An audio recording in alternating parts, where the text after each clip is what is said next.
आप देख रहे हैं श्री हरि कृपा आश्रम चैनल। संस्थापक स्वामी श्री हरि चैतन्य पुरी जी महाराज।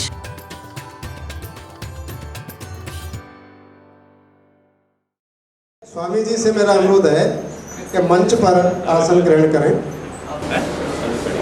दीप प्रज्वलन के लिए पधारें। के साथ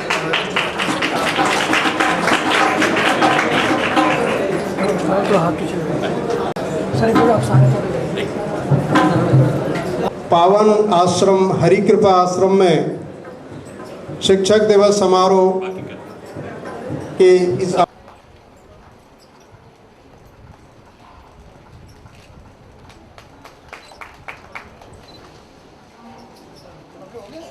बताया और उन समस्त प्रतिभाओं को जिनको तराशने की जरूरत है, उसका एकमात्र यदि कोई काम तराशने का करता है तो वो शिक्षक करता है।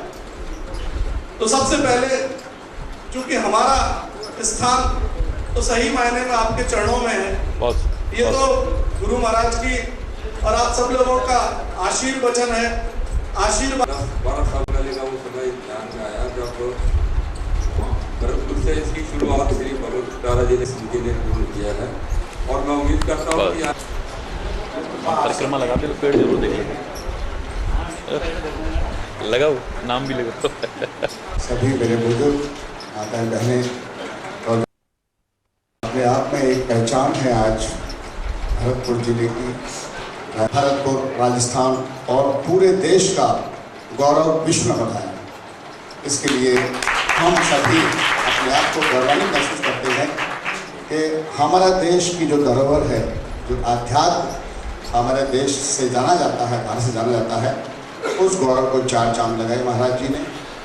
पिछले वर्ष उन्हें विश्व स्तर पर सर्वश्रेष्ठ आध्यात्मिक गुरु का जो सम्मान प्रदान किया गया, वो हमारे लिए बहुत गौरव की बात है। ऐसे गुरु के, आध्यात्मिक गुरु के श्री चरणों में बैठकर आज हम उन सभी गुरुओं के जो हमें कहीं ना कहीं तलाश कर इस लायक बनाते हैं कि हम एक दूसरे के सम्मुख इस रूप में जाने जाते हैं, जैसे अभी कहा गया DSO साहब, DC साहब, कलेक्टर साहब, ADM साहब।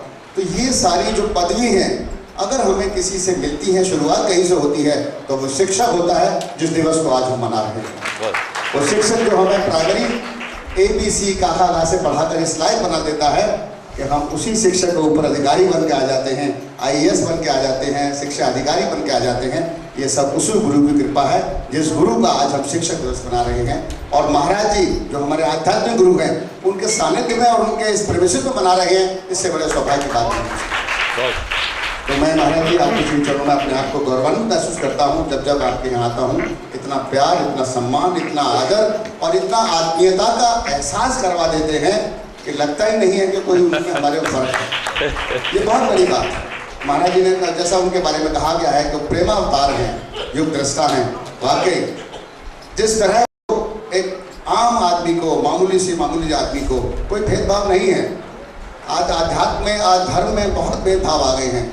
आप बहुत से लोग जानते होंगे, बड़े बड़े स्थानों पर जाइए, तिरुपति में जाइए, वहाँ भी पैसे से दर्शन हो जाते हैं।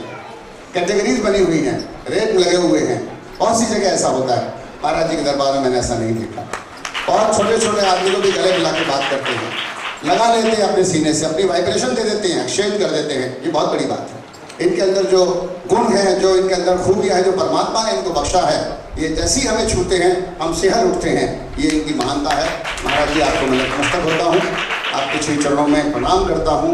और बिल्कुल प्रभु परमात्मा और हमारे जो युग के बहुत बड़े अवतार, पूर्ण अवतार, जिनकी धरती है ये कामा, जिन्होंने क्रीड़ा की है इस पे, जिनके हम कामा के कन्हैया भी के नाम से भी आपको जानते हैं।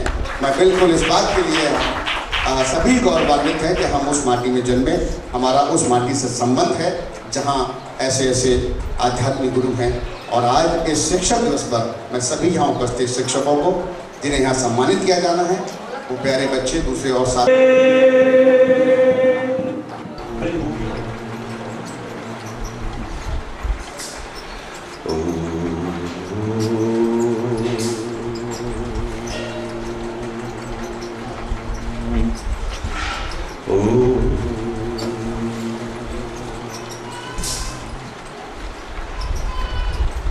असतो मा सद्गमय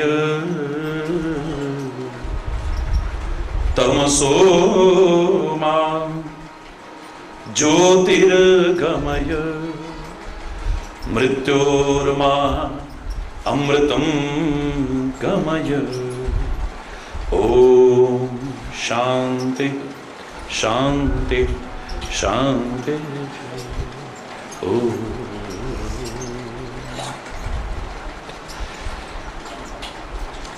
बिना किसी भूमिका के सर्वप्रथम शिक्षक दिवस के इस महान पर्व की आप सभी को, समस्त भारतवासियों को और संपूर्ण विश्व के उस जनमानस को जो हमारे इन पर्वों के प्रति, हमारी संस्कृति के प्रति, हमारे त्योहारों के प्रति श्रद्धा का भाव रखते हैं, सम्मान का भाव रखते हैं, बहुत बहुत हार्दिक शुभकामनाएं, बहुत बहुत हार्दिक बधाई।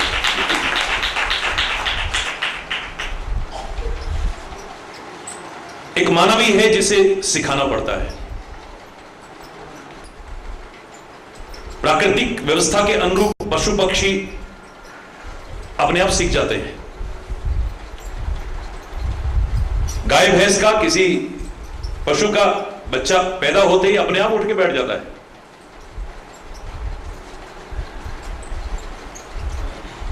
और हमें बैठना, फिर घुटनों के बल बैठना, फिर खड़े होना, फिर चलना सिखाना पड़ता है और उसमें बहुत समय लग जाता है। पैदा होते ही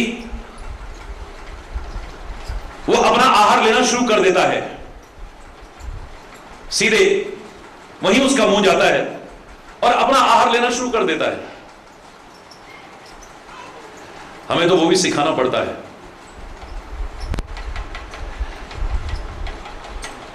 उठना, बैठना, चलना, बोलना, भोजन करना, व्यवहार करना, सब कुछ सिखाना पड़ता है हमें।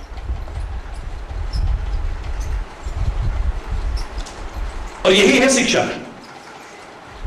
भारतीय संस्कृति में षोडश संस्कारों का जो महत्व एकमत होकर के स्वीकार किया है कि इस जीव को मानव का शरीर तो मिल गया, लेकिन ये मानव बन पाया या नहीं बन पाया। क्योंकि मानव का शरीर मिलने मात्र हम एक सच्चे इंसान बन गए, सच्चे मानव बन गए, इस बात की गारंटी नहीं है। हम ही ने कहा है कि मनुष्य रूपेण मृगाश्चरन्ति। बहुत से ऐसे हैं जो मानव के शरीर में है लेकिन पशु तुल्य विचरण करते हैं। उनके कर्म, उनके आचरण, उनकी प्रवृत्तियां पार्श्विक हैं, मनुष्य कहलाने के अधिकारी नहीं है। मां सिखाती है, पिता सिखाता है और हमारे जो अभिभावक हैं वो हमें सिखाते हैं। लेकिन एक महत्वपूर्ण कड़ी उस शिक्षा के क्षेत्र में, सिखाने के क्षेत्र में शिक्षक की भूमिका के रूप में उस विद्यालय में प्रवेश के बाद प्रारंभ होती है। शिक्षा का मूल उद्देश्य था कि सुसंस्कारित करके समाज का एक सुयोग्य नागरिक बनाने का प्रयास किया जाए। समाज का एक सुयोग्य नागरिक। लेकिन शायद अधिकांश शिक्षण संस्थाएं भी आज मात्र व्यावसायिक बनकर के रह गई। डिग्रियां मिल जाए, कोई शिक्षा विशेष जिसे आज महत्व दिया जा रहा है वो प्राप्त हो जाए, लेकिन एक बालक सुसंस्कारित हो पाए, इस बात को हम भूल गए। खान में से चाहे सोना निकले, चांदी निकले, हीरा निकले, जवाहरात निकले, कुछ भी क्यों ना निकले, उपयोग में आने लायक नहीं होता है। उसे शोधित किया जाता है, पहले सुसंस्कारित किया जाता है, तब वो उपयोग में आने लायक बनता है। ऐसे ही मानव शरीर धारण करने मात्र से हम अपने लिए, परिवार के लिए, राष्ट्र के लिए और समाज के लिए उपयोगी हो जाएंगे, इस बात की कोई गारंटी नहीं है। पहले हमें भी सुसंस्कारित करना पड़ेगा, विभिन्न प्रकार के संस्कार। और इसी कड़ी में आती है शिक्षा। 16 प्रकार के संस्कारों में मां गर्भ धारण करने योग्य बनती है तब हमारे संस्कार है, उसका विधान है। गर्भ धारण कर लेती है तब संस्कार होता है। 9 माह के बीच में अनेक संस्कारों का विधान है। जन्म होता है तो संस्कार होता है, यज्ञोपवीत संस्कार होता है। हम भोजन भी करते हैं तो अन्नप्राशन संस्कार होता है। फिर विद्या अध्ययन के लिए जाते थे तो संस्कार पूर्वक करते थे। फिर विवाह संस्कार होता था। पाश्चात्य देशों की तरह एक पार्टनरशिप डील नहीं मानी जाती, इसलिए उसे धर्म विवाह कहा है। धर्म का एक अंकुश हो जा, इसको सच्चा एक मानव बनाने का, समाज का एक उपयोगी सुयोग्य नागरिक बनाने का जहां प्रयास हो, मर्यादाओं में बंधा हुआ, धर्म के अंकुश में बंधा हुआ,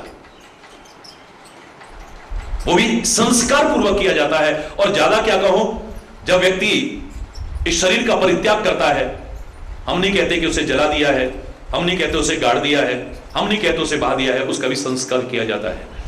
संस्कार के बिना उपयोगी नहीं बन पाएंगे, ये सुनिश्चित है।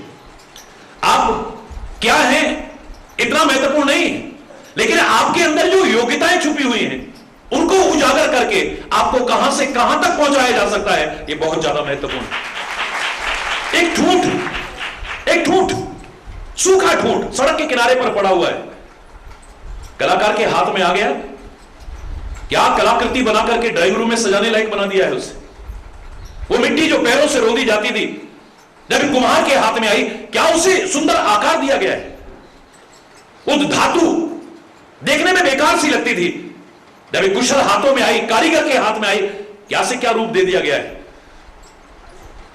एक पत्थर जो शायद ठोकरों का कारण बनता था, ठोकरों का कारण बनता था या ठोकरें खाता था, लेकिन एक कुशल हाथों में जब आ गया, उसे तराश करके मूर्ति बना करके सजाने लायक या पूजा के योग्य बना दिया है, सम्मान के लायक बना दिया है।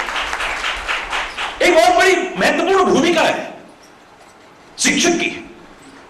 राष्ट्र के विकास का अगर आधार स्तंभ में कह दें शिक्षक को, तो कोई अतिशयोक्ति नहीं, जिसके सम्मान को कभी कम नहीं किया जा सकता है। यह हमारी भावना है कि जिन्होंने इस क्षेत्र में कुछ विशेष कार्य किया है, हम उनको यहां सम्मानित कर रहे हैं। मैंने पहले भी कहा आपसे, अन्यथा आप ये ना सोचें कि जो शिक्षक यहां बैठे हैं जिनका सम्मान नहीं हो रहा है, यहां पर नहीं हो रहा है, राज्य स्तर पर नहीं या राष्ट्र के स्तर पर नहीं हो रहा है, उनका सम्मान नहीं है। शिक्षक शब्द ही अपने आप में बहुत गरिमा परिपूर्ण है, गौरव परिपूर्ण है, महिमा परिपूर्ण है और आदर का सूचक है।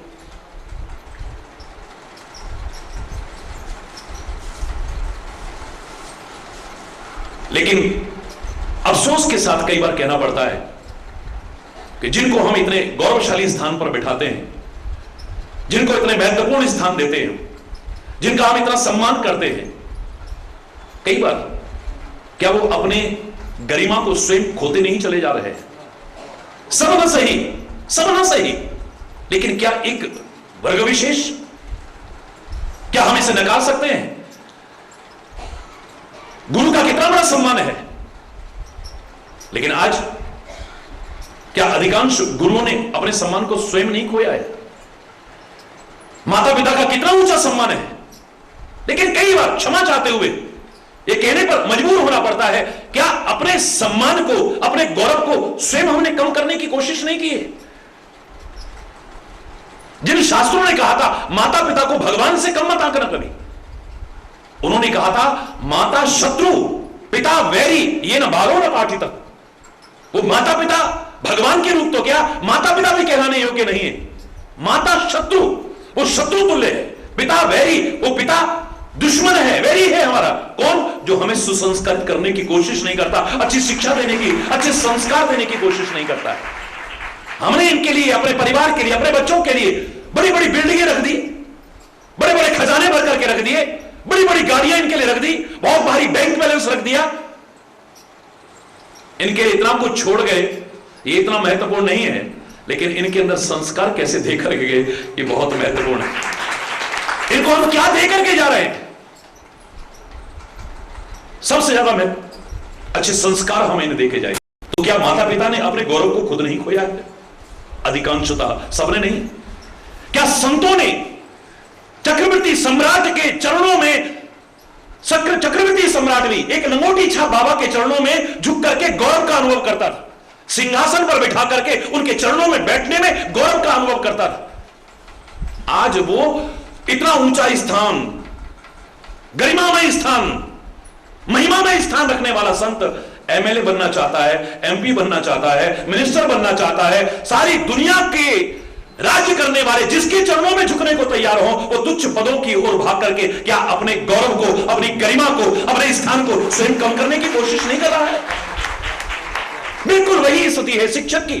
परमात्मा भी मानव रूप में आए हो, परमात्मा श्री राम ये नहीं कहते घर में ट्यूशन पढ़ाने आ जाना। अरे इतनी मुश्किल से संतान हुई है, वृद्धावस्था में कितना मोह होगा, और मोह नहीं है, हम तो कहते हैं महाराज दशरथ का प्यार है। बिछुरत दीन दयाल प्रिय तनु तृण इव परिहरे बंदो अवध हुआर, सत्य प्रेम, प्रेम नहीं सत्य प्रेम जो कभी न खत्म होने वाला अबंध प्रेम है, वो है महाराज दशरथ का। एक क्षण को भी अपनी आंखों से ओझल नहीं कर सकते।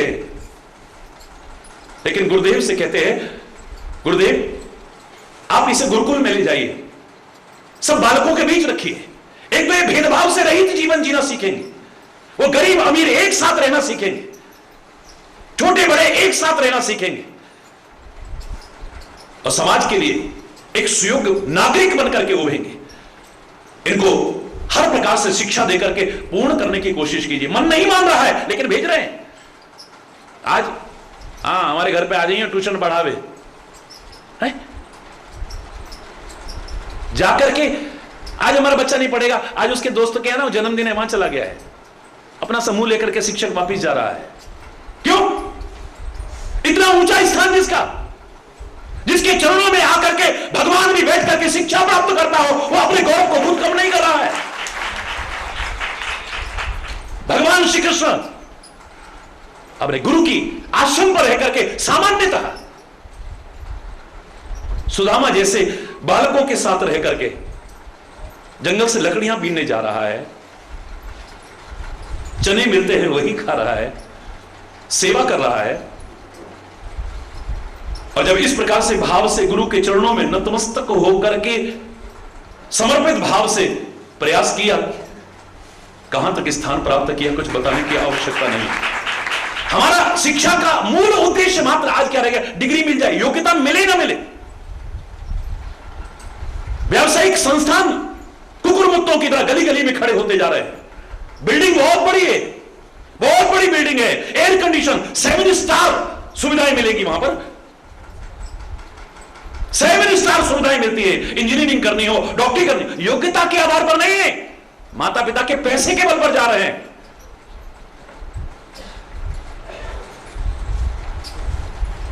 क्या उम्मीद करेंगे भविष्य में आप उनसे?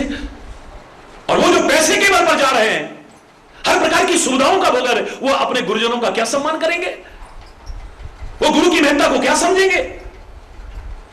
विचार कीजिए, हमें लौटना पड़ेगा भारत की उस महान संस्कृति की ओर जहां परमात्मा तक भी शिक्षक के, गुरु के चरणों में नतमस्तक होगा। वो अपना गौरवशाली स्थान, ब्राह्मण ने अपना सम्मान खुद खोया है कई बार, बहुत ऊंचा स्थान है ब्राह्मण का, लेकिन क्या अधिकांशता हमने खुद नहीं। जिन्होंने सम्मान खोया है अपना, चाहे वो ब्राह्मण हो, चाहे वो संत हो, चाहे वो गुरु हो, चाहे वो शिक्षक हो, चाहे माता पिता हो, जिन्होंने अपने उस गौरवशाली स्थान को खोने की कोशिश की है, उन्हीं को जागृत होकर के फिर से स्थापित करने की कोशिश करनी पड़ेगी। बहुत आवश्यकता है। विद्या का उद्देश्य क्या है? आप विचार कीजिए, इतने विद्यालय खुल गए हैं, जबरदस्ती हमें बुलाना पड़ता है, निःशुल्क आहार देना पड़ता है, फ्री में कपड़े देने पड़ते हैं, फीस, फिर भी कोई आने को तैयार नहीं है। सर्व शिक्षा का अधिकार बार बार आवाज उठाई जा रही है, क्योंकि देश का अधिकांश वर्ग ऐसा है जिनके पास वो साधन नहीं है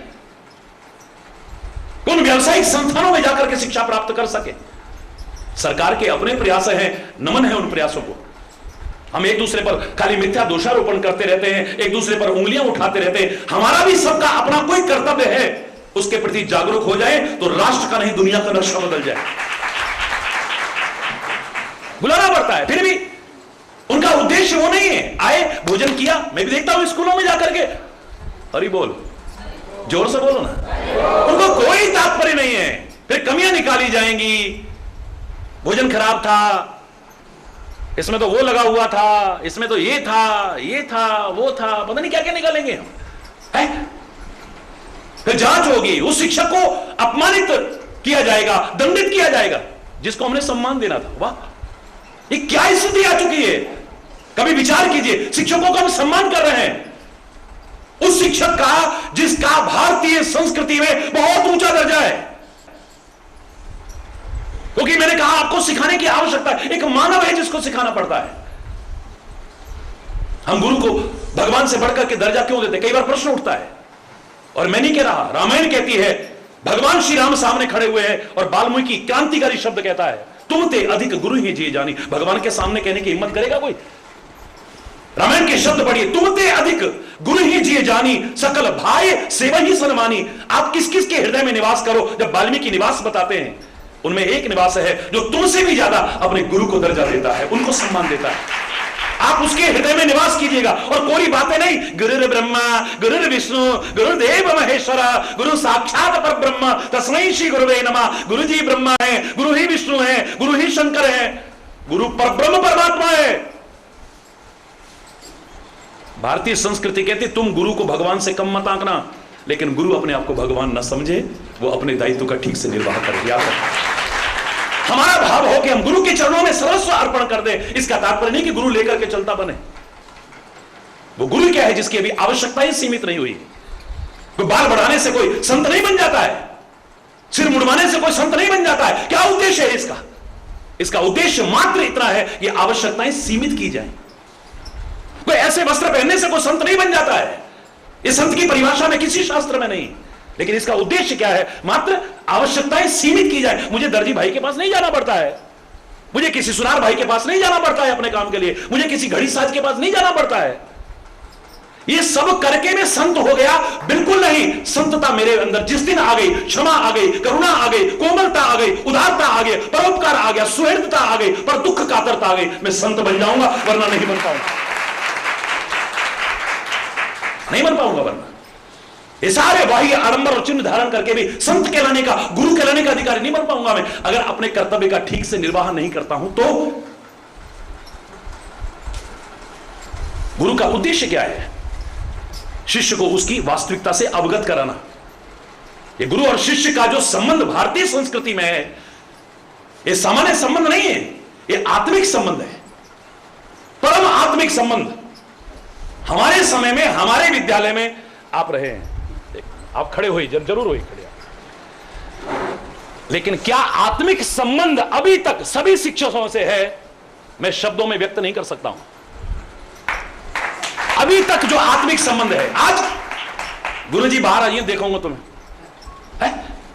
सीधे गुरु के चरणों में झुकने को मन करता था, और गुरु भी गले से लगा लेता था, एक प्यार और ममता का स्पर्श देता था, लगता था मां बाप का प्यार भी उसके आगे फीका पड़ जाता। एक छोटे से बच्चे को हम, जो अपनी मां, अपने पिता से अलग नहीं हो पाता है, वो विद्यालय में जाकर के कुछ दिन, एक दो दिन रोता है, उसके बाद मस्त हो जाता। क्यों? कुछ तो वहां होगा ना, है? भूल जाता है। जो जागरूक हो जाता है धीरे धीरे, अब मां बाप कहेंगे नहीं बेटा आज छुट्टी कर, नहीं, अब जाने को तैयार है वो। कहां खो गए वो संबंध? ए लड़के, अब शब्दों पर ध्यान देना। अब क्या होएगा फिर? हे बेटा, हे लाल, हे वत्स, ओ लाला, कितने प्यार के संबोधन थे, अपनत्व के संबोधन थे। अब ए लड़के, अब वो सब काम लड़के करेंगे फिर। हरि बोलना, बोलिए। हमारे लड़के बहुत लड़ते हैं। अबे नाम ही लड़के रखा है तो क्या होगा? बोलिए, है? जब आपने नाम ही लड़के रखा है, अब तो वो मांग मनवाएंगे तो लड़के। हरि बोलना, जो करेंगे लड़के करेंगे। वो अपनापन कहां खो गया है हमारा? वो वात्सल्य कहां खो गया है हमारा? वो ममत्व कहां खत्म होता जा रहा है हमारा? वो आपसी संबंधों की गरिमा कहां खत्म? ये 2-3 दशक के अंदर ही जो संबंधों में एक दरार सी आ गई है, जो चिंता का विषय है, इसके प्रति हमें जागरूक होना पड़ेगा। सम्मान पाने के लिए सम्मान देना पड़ता है, याद रखना। आप आप बच्चे को बेटे आप ऐसा मत करो, वो आप बोलना सीखेगा। ए तू क्या कर रहा है, वो क्या वो सीखेगा, बोलो। कच्ची मिट्टी है, उसे जो सिखाओगे वही सीख जाएगा। माता पिता से भी कहा जाता है, आप सम्मान से बोलोगे, आप घर में गालियां दोगे, बच्चा कहां से सीखता है बताइए। कथनी और करनी का अंतर मिटाना पड़ेगा जो सिखाना चाहता है। माता पिता अपने बच्चों को सिखाना चाहे, शिक्षक अपने विद्यार्थियों को सिखाना चाहे, संत समाज को सिखाना चाहे, गुरु अपने शिष्यों को सिखाना चाहे, यहां तक कि परमात्मा भी इस दुनिया को सिखाना चाहे, जो सिखाना चाहता है अपने जीवन में न उतारा, कोई प्रभाव नहीं पड़ेगा, कोई प्रभाव नहीं पड़ेगा। परमात्मा श्री राम इस धरा पर मर्यादा पुरुषोत्तम के रूप में उतर के आए, काहे के लिए? तुमसे कोई कहे देखो राम जी ने ऐसा करा, तुम भी कर, अरे वो तो भगवान है भाई, भिन्न कर ले तो कौन सी बात है, अरे साहब हम तो सांसारिक प्राणी, हम नहीं कर सकते। तुलसी कहता है प्राकृत नर ई लीला करत सकल रघुनाथ। एक सामान्य मनुष्य जैसी लीला करता है, सामान्य मनुष्य उसकी लाभ से वंचित न रह जाए कहीं। ये कहकर के वो तो भगवान थे, वो कर सकते हैं, हम क्या कर सकते हैं?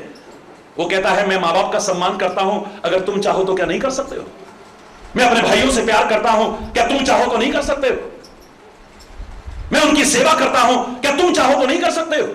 जो समाज के उपेक्षित ठुकराए हुए वर्ग हैं उनको भी गले लगाता हूं, चाहे वो शबरी हो, चाहे वो निषाद हो, अगर तुम भी चाहो तो समाज के उपेक्षित वर्ग को क्या गले से नहीं लगा सकते हो? मैं धर्म की संस्थापना के लिए अपना सर्वस्व अर्पण कर देता हूं, क्या तुम चाहो तो नहीं कर सकते हो? अधर्म के विनाश के लिए तत्पर रहता हूं, क्या तुम चाहो तो नहीं कर सकते हो? मैं अपने गुरुजनों का सम्मान करता हूं। रामायण में कहता है तुलसी, मुझे एक कौतूहल सा लग रहा है, जाके सहज श्वास श्रुतिचारी सो हरि पढ़, यह कौतुक भारी। जाके सहज श्वास श्रुतिचारी, जिसके श्वास मात्र से चारों वेदों का निरंतर उच्चारण चल रहा है, वो नतमस्तक होकर के गुरु के आगे बैठा हुआ है शिक्षा पाने के लिए है। हरि बोल रहा है। गुरु माने जो सिखाता है, लेकिन सिखाने के लिए बहुत आवश्यक है कि पहले अपने जीवन के आचरणों, कथनी और करनी का अंतर जब तक नहीं मिटेगा। गांधी ने क्या कहा था? मां बोली मेरा बेटा बहुत गुड़ खाता है, 15 दिन बाद आना, मैं सिखा दूंगा। 15 दिन बाद? बोले हाँ 15 दिन बाद। 15 दिन बाद आया, गांधी ने सिखाया, बच्चे ने गुड़ खाना छोड़ दिया। मां कहने लगी आप 15 दिन पहले भी तो जो आपने अभी बोला पहले बोल सकते थे। बोले तब तक मैं गुड़ खुद खाता था, मेरे कहने का असर पड़ सकता था, लेकिन बच्चा जब मुझे गुड़ खाते देखता मेरा प्रभाव सारा समाप्त हो जाता। बहुत आवश्यकता है इसकी। तो विद्या का तात्पर्य क्या था? हम विद्यालय में गए, सा विद्या या, ये तो सभी शिक्षक जानते हैं, बोलिए सारे, सा विद्या या, विद्या वो है जो हमें मुक्त कर दे, काहे से? जीवन से मुक्त न कर दे, आपसी प्यार सद्भावना से मुक्त न कर दे, काहे से मुक्त कर दे? जो हमें अज्ञान से मुक्त कर दे, अंधविश्वासों से मुक्त कर दे, रूढ़िवादिताओं से मुक्त कर दे, वैर विरोध से मुक्त कर दे, घृणा से मुक्त कर दे, वैमनस्यता से मुक्त कर दे, कटुता से मुक्त कर दे, वही विद्या हो सकती है, वरना और नहीं। कहां है वो विद्या? ये विद्या है आज की, वो शिक्षा है जिसने मां बाप का सम्मान करना भुला दिया है। कुछ विद्यालयों में मैंने देखा गुरुजन कहा करते हैं और इस घरों में जाके पूछते हैं, ये सुबह उठ करके प्रणाम करता है कि नहीं करता है? करते हैं ना आप लोग? हाथ उठाइए। कुछ विद्यालयों में होता है ऐसा। जिसने माता पिता का सम्मान कराना भुला दिया, जिसने अपने राष्ट्र का सम्मान कराना भुला दिया, जिसने राष्ट्र की संस्कृति का सम्मान कराना भुला दिया, आपस का प्यार खत्म करा दिया, जहां भेदभाव आ गई, कटुता आ गई, वैमनस्यता आ गई, विरोध आ गया, आप उसे शिक्षा कहना, मैं हरगिज भी शिक्षा स्वीकार करने को तैयार नहीं। विद्या तो वो है जो मुक्त कर दे हमें, इन सारी विकृतियों से मुक्त कर दे, बुराइयों से मुक्त कर दे, वो है विद्या।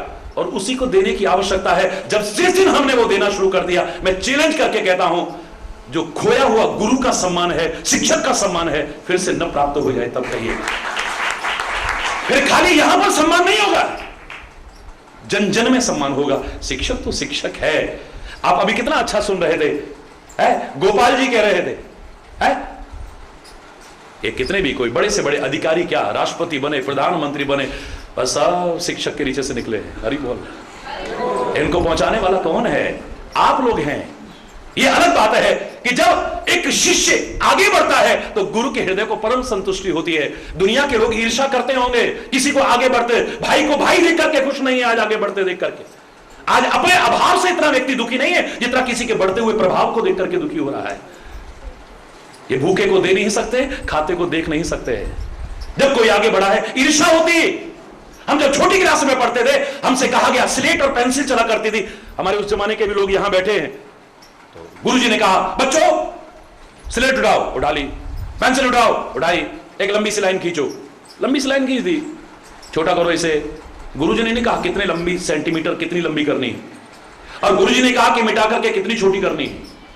लेकिन 99% बच्चे क्या करते थे, ध्यान देना इधर, क्यों? यही तो करते थे। कोई एक बच्चा होता था जो उस लाइन के आगे एक और लंबी लाइन खींच देता था, सामने वाली लाइन छोटी हो जाती थी। किसी को छोटा करने के दिखाने के दो तरीके हो सकते हैं, एक तो आप मिटा करके छोटा कर सकते हो, एक उससे भी ज्यादा लंबी लाइन खींचो ना, वो अपने आप छोटी हो जाएगी।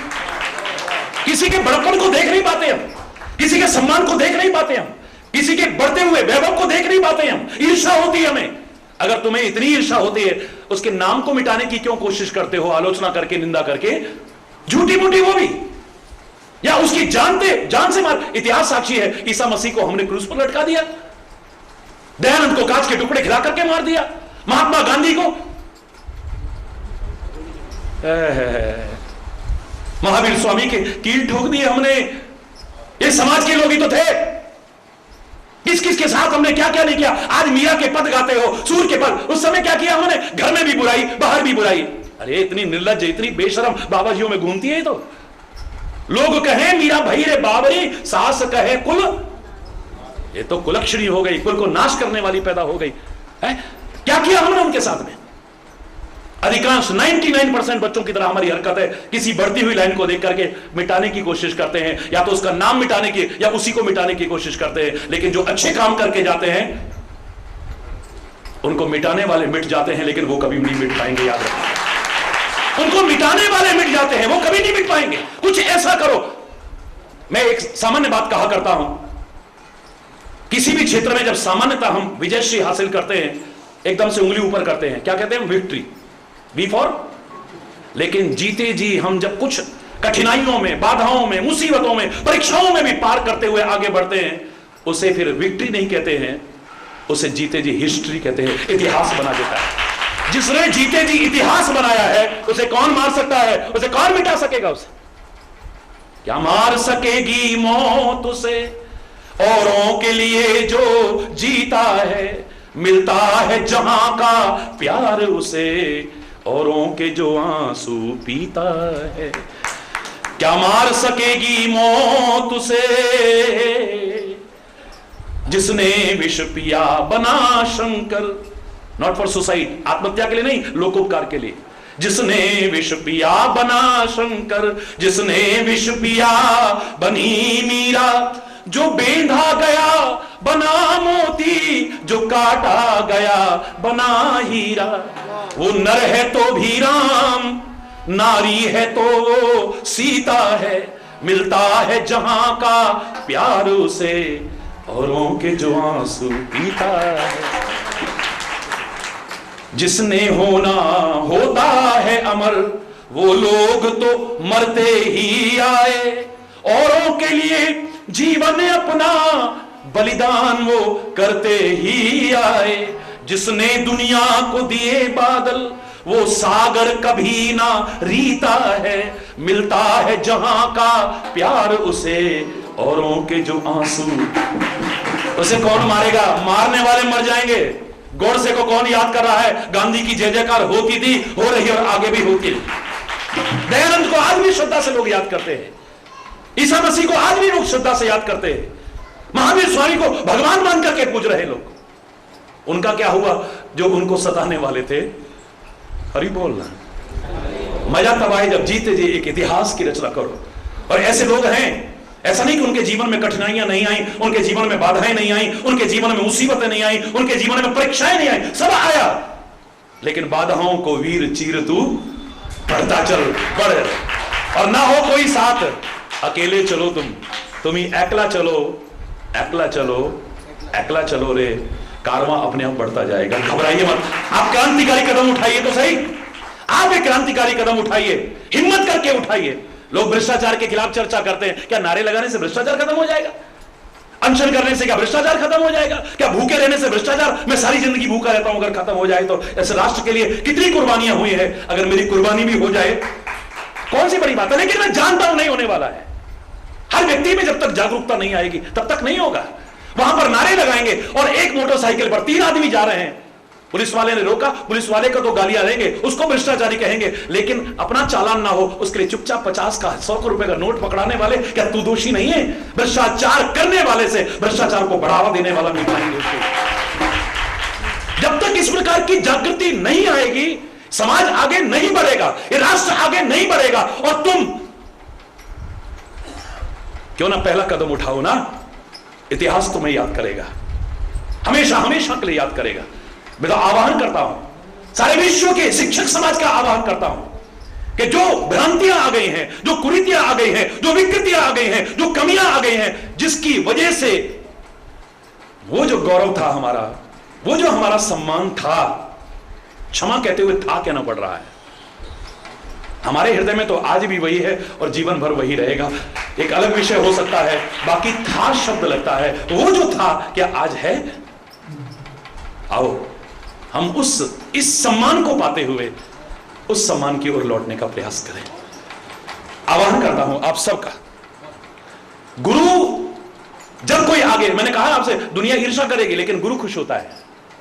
मेरी एक, मैं इसे कल्पना नहीं कहूंगा, भावना है कि समय भी काफी हो रहा है और आगे सम्मान समारोह जो प्रमुख हमारा कार्यक्रम है वो भी होना है। इट्स नॉट माई इमेजिनेशन, ये मेरी कल्पना नहीं है खाली। स्वामी विवेकानंद धूम मचा रहा है अमेरिका में, ठीक है, चारों ओर वाह वाह हो रही है, भारत का गौरव बढ़ रहा है।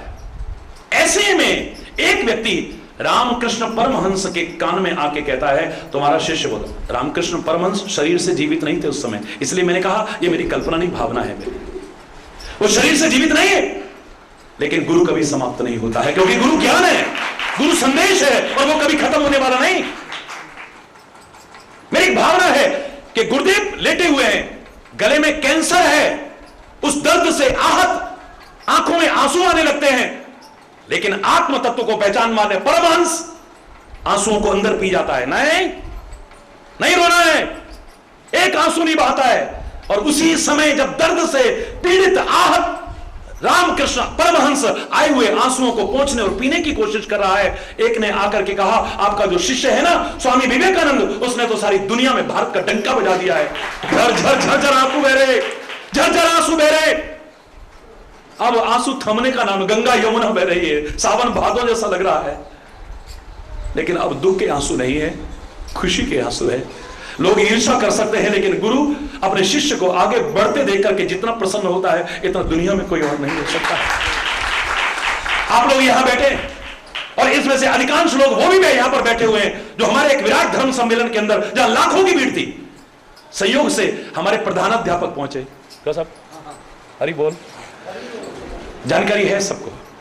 तो हमारे प्रधानाध्यापक जो उस समय 11वीं कक्षा में थे वो पहुंचे, सबने बड़ा सम्मान किया, महाराज जी के कभी गुरु रहे, बड़ा सम्मान किया उनका। और अंत में जब मंच पर कार्यक्रम प्रारंभ हुआ, उनसे कहा गया कि कृपया 2 शब्द आप भी बोलिए ना। और शायद आप में से अधिकांश लोग उनको जानते हैं, इसलिए नाम लेने में मुझे संकोच। गणपत लाल व्यास जी, व्यास जी से कहा गया कि 2 शब्द आप भी बोलिए, जिनको कभी आपने पढ़ाया, जो आपके कभी विद्यार्थी रहे, आज सारी दुनिया में उनका नाम है, 2 शब्द बोलिए ना। मेरे रोंगटे खड़े होते हैं उनके प्यार और अपनत्व को देख करके, बोल नहीं पाए, रोते रहे। मैंने कहा यहां की भाषा में, मैंने मां साहब सब चाह रहे 2 शब्द बोल दीजिए, मेरा भी गला रुक गया था। मेरे मां साहब 2 शब्द तो बोलिए। रोते रोते कहते हैं अवरुद्ध कंठ से, जो कभी मेरे शिष्य थे ना, उनका शिष्य बनने में मैं गौरव का अनुभव कर रहा हूं। बस मजा तब है जब जो लोग पुराने कहावत कहा करते थे, गुरु तो गुड़ी रह गए और चेला एक कोरी बात ना रहे, हमारे मन में भावना हो कि हमसे भी आगे बढ़ करके दिखाए। ऐसे दुष्ट गुरुओं को कोई माफ नहीं करेगा। द्रोणाचार्य जैसे कितना भी ऊंचा स्थान हो, जो अपने शिष्य से ईर्ष्या करे, एकलव्य को कभी कोई भूल नहीं पाएगा जिंदगी में, जो इतना समर्पित है, जिसने कोई सामने शिक्षा नहीं ली लेकिन अपने मन में भावे कि मेरे गुरु है ये। पारंगत है। द्रोणाचार्य अर्जुन इत्यादि के साथ में जा रहे हैं, कुत्ता भौंकने लगा, भौंकने की आवाज नहीं आई, तीरों से मुंह भर गया है। कौन है? किधर से तीर आए? देखा इधर से। कौन है इतना पारंगत? जाते हैं, टूटी सी झोपड़ी के अंदर एक भील बालक है, देख करके बाहर निकला, चरणों में गिर पड़ा। गुरुदेव आप पधारे। गुरुदेव तू कौन है? आपका शिष्य एकलव्य। मेरा शिष्य? हाँ गुरुदेव, मैंने तो तुम्हें शिष्य स्वीकार नहीं किया। बोले आपने किया ना हो, लेकिन मेरे दिल ने तो आपको गुरु स्वीकार किया है ना। ये तो हृदय का भाव है, मैंने आपको अपना गुरु स्वीकार किया है। गुरुदेव ये कहां से सीखी धनुर्विद्या? बोले आपसे। मैंने कब सिखाई? बोले अंदर आई है, अंदर आकर के देखते दो, मिट्टी की एक प्रतिमा बना रखी है। अगर तुम्हारे अंदर श्रद्धा इतनी पराकाष्ठा पर पहुंच जाए तो मैं मिट्टी की एक मूर्ति भी सिखा दे, वरना भगवान भी आ जाए वो भी नहीं सिखा पाएगा, याद रखना। साक्षात भगवान भी सामने खड़े हो, सिखाने की दुर्योधन नहीं सीख पाएगा, धृतराष्ट्र नहीं सीख पाएगा, शकुनी नहीं सीख पाएगा, शिशुपाल नहीं सीख पाएगा, ये दुष्ट नहीं सीख पाएंगे। वरना अगर भाव जगत में इतने खो जाओ तो मैं जिसे प्रतिमा लोग कहते हैं वो भी सिखा जाएगी तुम्हें। गुरुदेव आपसे ही सीखा है। अच्छा, मन में आया कि मेरे अर्जुन से आगे कैसे बढ़ गया ये, मेरे सिखाए अर्जुन से, तो मुझसे सीखा है तो गुरुदक्षिणा नहीं दोगे? बोले हाँ गुरुदेव आज्ञा करिए, आप गर्दन भी काट करके चरणों में चढ़ा दूंगा। बोले गर्दन नहीं, बस एक अंगूठा, दाएं हाथ का अंगूठा, क्योंकि जिससे तीर खींचना है। आए हाय, आगे नहीं सोचा, एक शब्द नहीं बोला, कोई प्रश्न नहीं है, कोई शंका नहीं है, कटार निकाली, अंगूठा काटा, गुरुदेव के चरणों में सब हाय हाय करते रह गए। एकलव्य को कोई भूल नहीं पाएगा, लेकिन इस द्रोणाचार्य जैसे गुरु को कभी कोई क्षमा नहीं कर पाएगा। इतना भेदभाव जिसके लिए सब समान हो। हम ऐसे शिक्षक, ऐसे गुरु बनने की कोशिश करें, सबके लिए हृदय में प्यार हो, अपनत्व हो, ममता हो, बिना किसी भेदभाव के। हम ऐसे संत, ऐसे सदगुरु, ऐसे शिक्षक बनने की कोशिश करें। गुरु शब्द का तात्पर्य है जो अज्ञान से हमें ज्ञान के उजालों की ओर ले जाए, जो हमें कुछ सिखाए। इसलिए हम मां को भी गुरु कहते हैं, पिता को भी गुरु कहते हैं, शिक्षक को भी गुरु कहते हैं। यहां तक कि हमें कुछ और भी सिखाए हम उसे गुरु कहते हैं, उस्ताद कहते हैं, मास्टर कहते हैं। कोई गाड़ी चलाना सिखाए, कोई तैरना सिखाए, कोई चलना सिखाए, हम सबको गुरु कहते हैं। कोई संगीत में कुछ सिखाए, उसको भी अपना गुरु, उस्ताद मानते हैं। उस्ताद माने गुरु।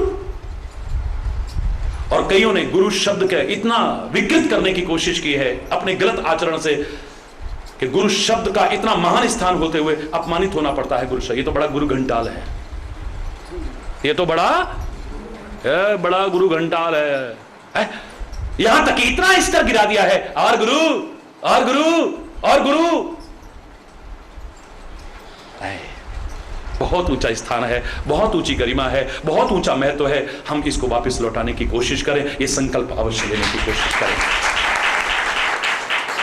कोई आवश्यक नहीं है कि सारी दुनिया आगे बढ़ करके आए। एक दीप तुम जलाओ, एक दीप मैं जलाऊं, कुछ अंधेरा तुम मिटाओ, कुछ अंधेरा मैं मिटाऊं। एक सार्थक प्रयास, प्रारंभ तो हो, कहीं से शुरुआत तो हो। सम्मान पूर्वक लोग याद करें आपको, और यहां जो सम्मान हो रहा है उसके लिए सबको बधाई। बहुत बहुत हृदय से जिस हरि चैतन्य का विश्व के करोड़ों करोड़ों लोग सम्मान करते होंगे, लेकिन शिक्षक के सम्मान को कभी कम करके नहीं आंक सकता है वो हरि चैतन्य। मैं समाज को एक मार्गदर्शन देने वाले, एक सुयोग्य नागरिक बनाने वाले सभी शिक्षकों को भी स्वयं हृदय से नमन करता हूं, सम्मान करता हूं भावपूर्वक। और एक बार फिर आप सबको, सारे भारतवासियों को, संपूर्ण विश्व के जनमानस को इस महान दिवस की बहुत बहुत हार्दिक बधाई, बहुत बहुत हार्दिक शुभकामनाएं। धन्यवाद। धर्म की अधर्म का प्राणियों में विश्व का गौ माता की, भारत माता की, गंगा माता की, संत समाज की, भारत की देवियों की, भक्त समाज की।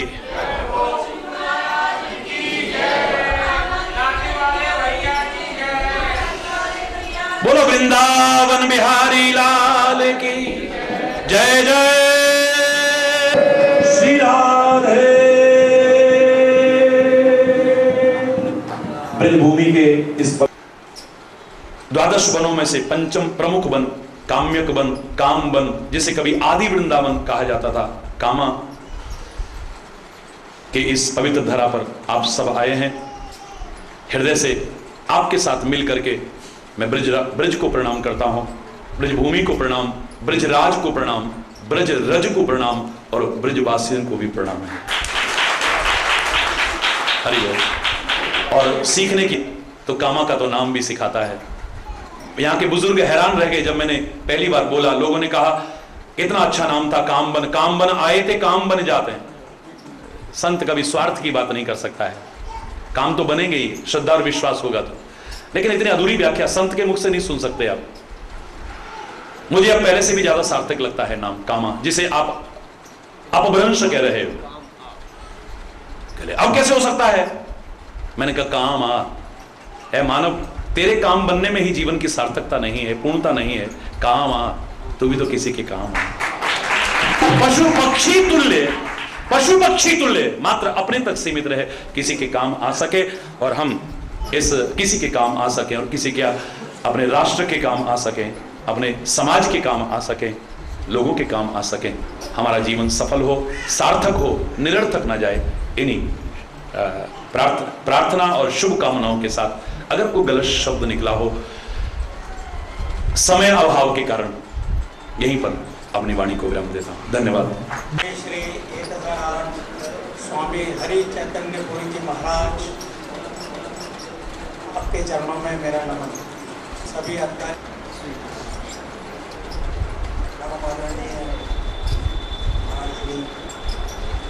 चरणों में करता हुआ आज के दिन वैसे यही निवेदन करना चाहूँगा कि हम जो भी यहाँ खड़े हैं वो हमारे गुरुओं का ही प्रयास है। हम जिस तरह से बात करते हैं, जिस तरह से आचरण करते हैं, ये सब हमने किसी न किसी से सीखा है। पशु से मानव अगर किसी ने बनाया है वो हमारे गुरु हैं। से मैं काफ़ी समय से जुड़ा हुआ हूँ और इन्हीं के सानिध्य में कई चीज़ों का मुझे साक्षात्कार हुआ है। कई प्रत्यक्ष और अप्रत्यक्ष ज्ञान मन में उपजता है, जो निश्चित रूप से हमारी गुरुओं की प्रेरणा और उनकी एक अलौकिक शक्ति का ही प्रभाव है। इसलिए मैं जो भी कुछ मैं हूँ वो मैं अपना नहीं मानता, वो सब गुरुओं को देख करके आयोजित हो रहा है, उसमें मैं महाराज जी के सामने उपस्थित होकर बहुत ही गौरवान्वित महसूस कर रहा हूँ। बहुत हार्दिक प्रसन्न हो रही है आप लोगों का सम्मान करते हुए और दिल से सम्मान करें सभी। शिक्षा के क्षेत्र में पुरुषोत्तम सिंह ने कार्य किया है। गाँव वालों तक राजकीय उच्च प्राथमिक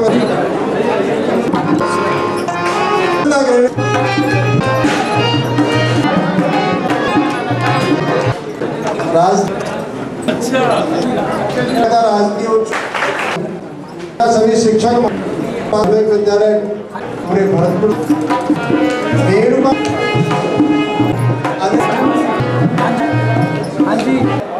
अनागे